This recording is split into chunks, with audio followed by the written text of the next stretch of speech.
Good morning बच्चों। Class 11th।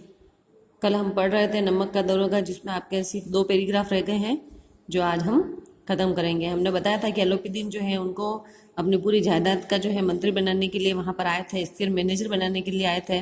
और वंशीधर वहाँ पर उनसे कृतज्ञता प्रकट करते हैं और कहते हैं कि वंशीधर बोले, मैं किस योग्य हूँ, किंतु जो कुछ सेवा मुझसे हो सकती है उसमें त्रुटि न होगी, कि जो भी मैं काम आपके लिए करूंगा उसमें कोई गलती नहीं होगी। अलोपीदी ने एक स्टाम्प लगा हुआ पत्र निकाला और उसे वंशीधर के सामने रखकर बोले, पद को स्वीकार कीजिए, अपना हस्ताक्षर कर दीजिए। मैं ब्राह्मण हूँ, जब तक ये सवाल पूरा नहीं कीजिएगा द्वार से नहीं हटूंगा। यानी जो मैं विनती आपसे कर रहा हूँ उसको पूरा करिए। मुंशी वंशीधर ने उस कागज को पढ़ा और कृतज्ञता से आंसू भराए। पंडित अलोपीदीन ने उनको अपनी सारी जायदाद का स्थिर मैनेजर नियुक्त किया था। 6,000 वार्षिक वेतन के अतिरिक्त रोजाना खर्च अलग, सवारी के लिए घोड़े, रहने को बंगला, नौकर चाकर मुफ्त। कपिस्वर में बोले, पंडित जी, मुझे इतनी सामर्थ्य नहीं है कि आपकी उदारता की प्रशंसा कर सकूंगी, तो मैं उच्च पद के योग्य नहीं हूँ।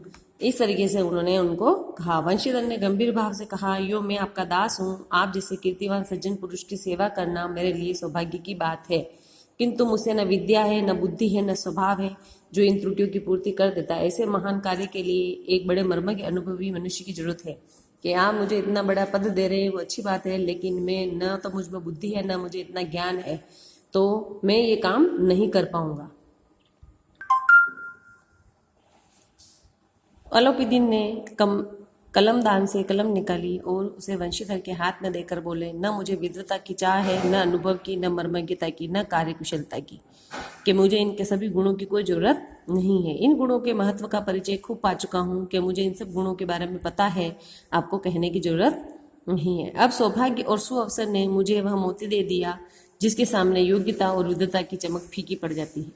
यह कलम लीजिए, अधिक सोच विचार न कीजिए, दस्तखत कर दीजिए। परमात्मा से यही प्रार्थना है कि वह आपको सदैव वही नदी के किनारे वाला बेमुरोवत, उद्दंड, कठोर परंतु धर्मनिष्ठ दरोगा बनाए रखेगी। जो आपने अपने धर्म का पालन किया, हमेशा आपको वैसा ही रखे। वंशीधर की आंखें डबडबाई, यानी उनकी आंखों में आंसू आ गए।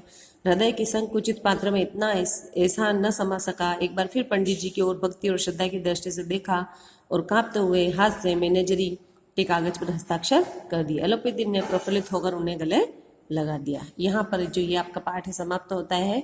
कल आपको इनके प्रश्न उत्तर भेज दिए जाएंगे, आपको अपनी कॉपी में करने हैं। Thank you.